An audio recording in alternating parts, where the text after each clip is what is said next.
We're getting near the end of our journey. Over and over again, we've talked about this unending cycle of violence. We see it when we look at history. We also see when we look at history that nonviolence does not seem to be very effective in the face of oppressive power.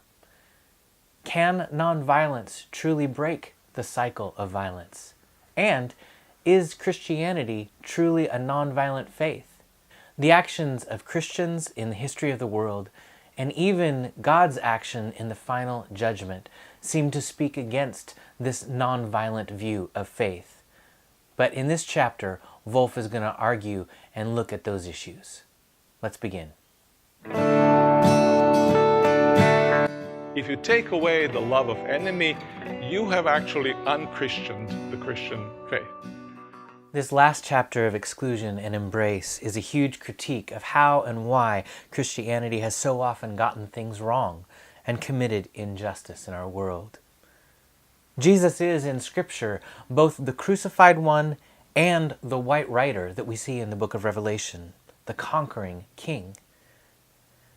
And what we have done in the history of the church, Volf argues, and I see this as well, is that we have taken the crucified one for our inner, personal, spiritual salvation, and the conquering king for our way to interact with the world. We want to conquer in Jesus' name. We want to win. Page 276, he writes, "We believe in the crucified, but we want to march with the rider." And this is a wonderful indictment, not just of our history, but it helps explain things like the Crusades. It helps explain colonialism. It helps us recognize theologically where we have gone wrong in the history of the church. We believe in the crucified for our inner selves and our salvation, but we want to win. We want the conquering king. In many ways, it's the same critique that Jesus showed up on Palm Sunday, where the Jews were expecting a different kind of Messiah than he offered. And what we recognize in the history of Christianity is we continue to make that same mistake. Volf names the huge injustice of this world that we live in as a major argument that many have against living for the crucified, or at least something that makes it so difficult. So this is the chapter where he's going to argue nonviolence and why, and wrestle with the underpinnings of the theology, offering corrections to the way that we have often looked at the Bible and looked at our faith. He, of course, looks at the familiar things we've seen before. Modernity has too much hope that reason would lead us out of violence. And that has proven not to be true over and over and over again, particularly by the Holocaust and the world wars of the 20th century. But as things go on into the 21st century, we see oppression, we see violence continuing over and over. We are not able to reason our ways out of this. And in the reaction, in the postmodern critique, in the wisdom that we have gained over the years, where we have thrown off colonialism and the Western world in many ways, many have embraced native religion as a power to overthrow the domination. We might not be as aware of this, but Volf is looking at places across the world where in the effort to try and overcome the colonialism that the Western world has wrongly brought, there is an embrace of native religions. And Volf says that this is what must be attacked, not just in Christianity, but in every religion. Page 285. If peace is what we are after, then a critique of religious legitimation of violence, the critique of bellicose gods, is more urgent than reconciliation between religions. And I find a lot of wisdom in this, and it gets my brain thinking. If I sort of make just a broad application, maybe it means something as simple as don't conquer Muslims, as so much of America seems to want to do, and not even seek to reconcile with Muslims, but rather find ways for both Christianity and Islam to teach nonviolence, or at least to delegitimize violence as a power grab, to be able to help us see it for the power grab that it is. There's a long section of this chapter that I just want to give warning ahead of time is pretty detailed and dense, and I want to just cover that because you can, in essence, it's really only there for one reason. It's a section called Cosmic Terror. And what Volf is doing is presenting one of the great critiques and arguments against the inherent violence of Christianity, of the Christian story by Deleuze. And the only use of these many pages that Volf devotes to this is in order to acknowledge that Deleuze brings up a valid critique. Can we have a final judgment against evil without that judgment bringing its own terror and injustice? In other words, Volf is willing to look at a strong critic of the Christian faith and acknowledge that, yes, there's a place here that we have to really wrestle with. And then he's going to work through developing a theology that will be able to be responsive to this critique and faithful to the Godhead as we have come to understand it. Volf argues that the cross breaks the violence cycle. And in fact, he argues that Deleuze has missed the point entirely. Page 292 is huge in this. Here's what he says. Jesus' kind of option for nonviolence has nothing to do with self-abnegation, in which I completely place myself at the disposal of others to do with me as they please. It had much to do instead with the kind of self-assertion in which I refuse to be ensnared in the dumb redoubling of my enemy's violent gestures and be reshaped into their mirror image. No, the crucified Messiah is not a concealed legitimation of the system of terror, but it is its radical critique. And Volf is looking at Jesus on the cross and seeing it not in the penal substitutionary way where God's wrath has to be atoned by this murderous death. That is really the critique that Deleuze has addressed his venom against. And Volf is saying that is not the heart of the Christian faith. It is not a sacrifice of self to just let the evil win no matter what.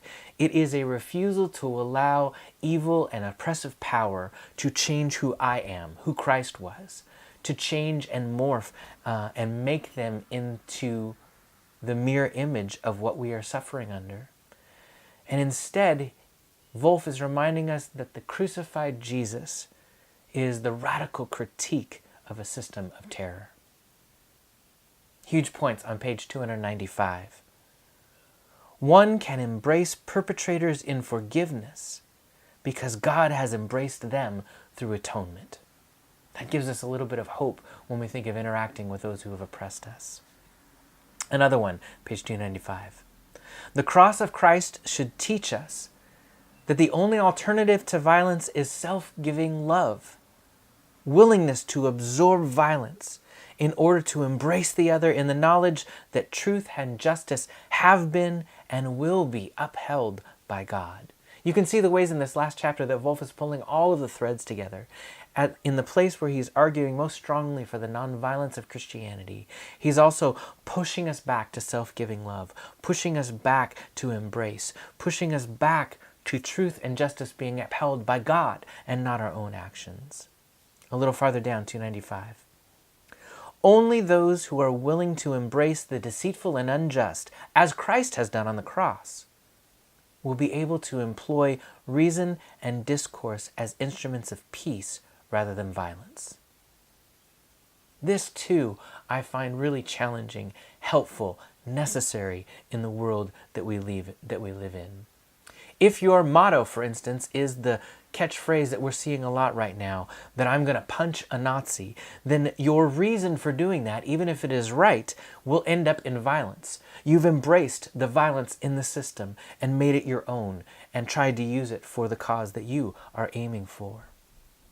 Or if you write off the enemy, speaking and believing that they are in a moral universe of just deserts rather than a moral universe of grace, that makes your thoughts, your words about that other group, your way of speaking, your discourse, everything.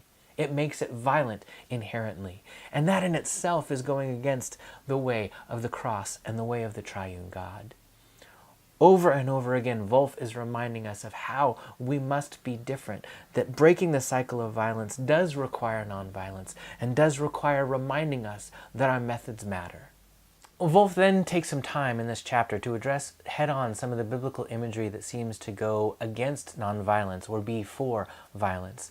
And he goes directly to Revelation, to one of the strongest ones, the image of the white rider, the image of Jesus Christ returning as the conquering king to destroy all things. What do we do with the white rider? What do we do with judgment that seems pretty violent when we talk about wrapping up those and throwing them into the lake of fire in Revelation? It certainly is easy for us to see that as violent. And here Volf does a couple of things.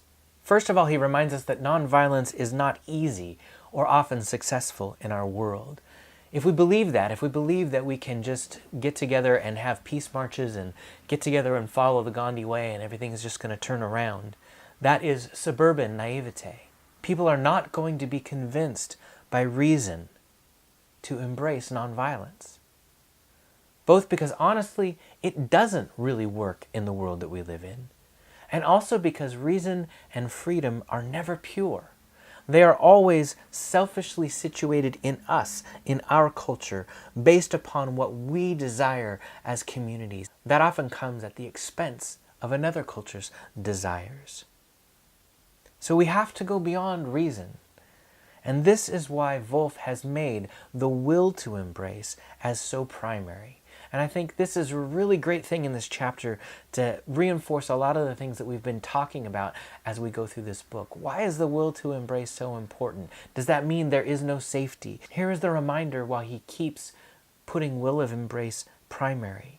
We need something beyond reason to embrace this way of life, to be able to make the sacrifices of self-giving love that are necessary in order for justice and peace to reign. Page 297 lays it out really clearly. One has to want peace in order to be persuaded to be peaceful. One has to want to embrace the other in order to be reasoned into embracing the other. And this is the key to why he painstakingly shows the triune God being open to us, how the cross is Jesus' self-giving love. It's modeled there so that we want to be like God as a motivation to want peace, to want to be open to the other. God is the instigator and the example for us, the motivation to want peace and embrace. Our view of God is an asset toward our will to embrace. And our encounter with God actually transforms us to make this possible.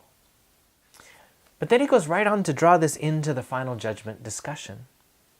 If wanting peace or embrace is a prerequisite, then we must assume that there are some who will not be changed at some point, who will never want that, who will cling to their own situated self or situated culture and those goals and those values and those needs and say, I will not give this up for the self-giving love that is necessary to live at peace with the one who is other. We have to entertain the possibility, and I think this makes sense of our world of evil and injustice. We have to entertain the possibility that some will never desire reconciliation with the other. They will never, in fact, desire reconciliation with God or accept the final salvation that God offers to everyone. Page 298 to 99 are some other powerful words. Those who take divine suffering, the cross, as a display of divine weakness that condones violence, instead of seeing it as divine grace that restores the violator, those are the ones who draw upon themselves divine anger, the sword, that makes an end to their violence. Now that's a challenging section that he's writing. If we look at the offering of the cross and we say it's too weak, if we look at self-giving love and we say that's not realistic in this world, that won't work to bring relief of oppression, we are in essence rejecting the way that God has interacted with this world, God's very self of how God interacts with God's creation. And does that choice in itself not draw upon ourselves a divine anger that makes an end to our own violence, defending our own systems, our own culturally situated values? Volf goes on to write the argument that some might make. Should not a loving God be patient and keep luring the perpetrator into goodness? His answer? That is exactly what God does. God suffers the evildoer throughout history as God has already suffered them on the cross. There are places in this dense work of theology that just leap off the page as absolutely beautiful and heart-stirring. And one of those comes on page 300. Looking at how many have described the end goal of the end of the world, this judgment scene where God comes in, makes things right, divides good and evil. Many have rightly critiqued that as a violent end to the world. And Volf addresses that head on, page 300. Does violence then have the last word in human history? Is overpowering the last act of God in the original creation? No. Because the purpose of the judgment is not the deadly calm of the final closure, but an eternal dance of differences that give themselves to each other in peaceful embrace. The end of the world is not violence, but a non-violent embrace without end. And that beauty holds out to us what we are aiming for. The eternal dance of differences, not sameness, not just who we agree with, not just people who are like us, but the dance of differences that is in the Godhead and is in God's creation and that we are invited into, where we give ourselves to each other in peaceful embrace. Crucial for Volf as he looks at this final judgment is who should be engaged in this judgment. And very clearly he says that is God, not human agency. For many reasons, including our own flaws as human beings, our situated selves, for instance, in a history of complicated guilt. For many reasons, it is God's work to do judgment and not our human agency, not our choice to do. And then page 301 is an absolutely challenging and beautiful piece. There is a duty prior to the duty of imitating God, and that is the duty of not wanting to be God, of letting God be God and humans be humans. Without such a duty guarding the divinity of God, the duty to imitate God would be empty, because our concept of God would be nothing more than the mere image of ourselves. And this is profound to me. This is what challenges me in my pursuit of justice, in my pursuit to undo oppression that I see. If we don't have a worldview that lets God be other and authority for us, we usurp God's place. We make our concept of God, our concept of rightness, our concept of justice, simply our own concept of justice, our own situated, valued self. We place that as our God instead of the one who is truly other and has created us. Ultimately, we have to make space for God the other in us. And it goes back to the earlier chapter.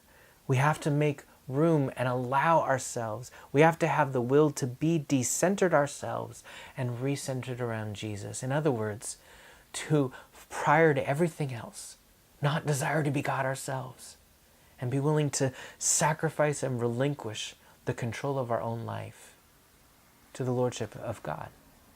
This is a challenging step, but it is necessary for those of us who choose to follow the triune God. So, Volf says, we as followers of Christ are called to follow his example of nonviolence. We don't take up swords and follow the rider. Jesus was clear. We take up our crosses and we follow the crucified Messiah. But, Volf argues, the rider is needed. In what way? And what does that look like? Page 302. The certainty of God's just judgment at the end of history is the presupposition for the renunciation of violence in the middle of it. In other words, we need that rider. We need the guarantee that God is going to make just judgment at the end in order for us to have the ability to renounce violence in the middle of history. This is one of the things I've heard Elaine say so many times over the years. She's got to hold on to that belief that God will make all things right. And I think she is exactly right.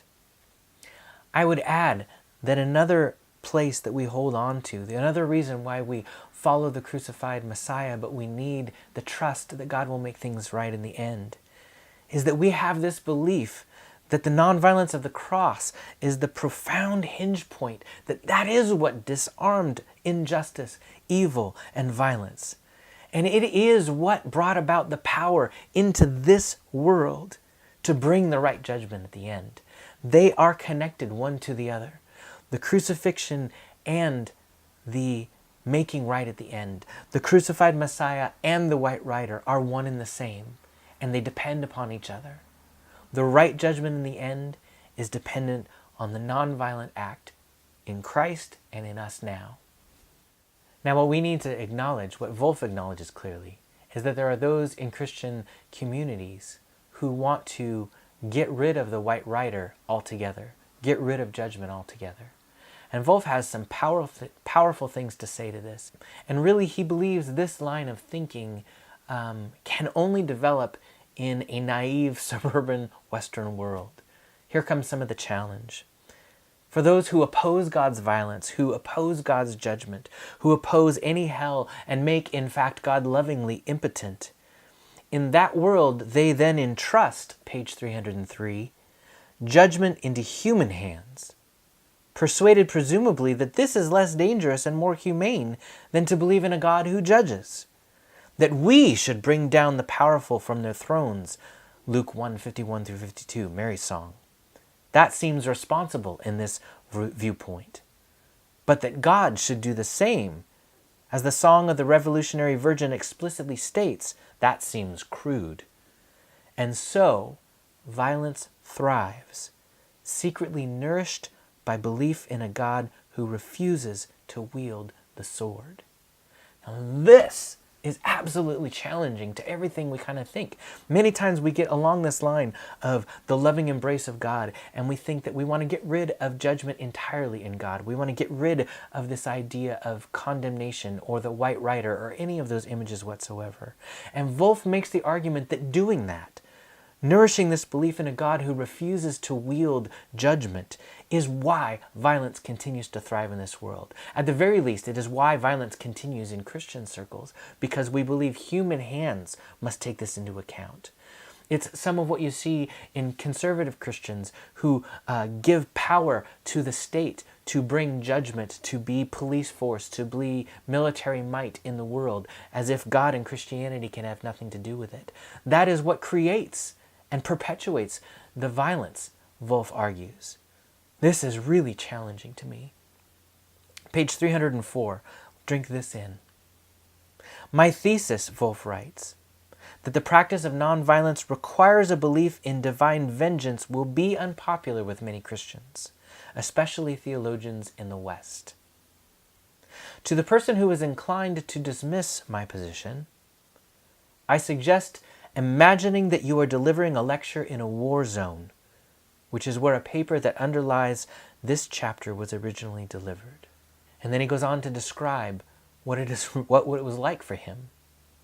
Among your listeners are people whose cities and villages have been first plundered, then burned and leveled to the ground, whose daughters and sisters have been raped, whose fathers and brothers have had their throats slit.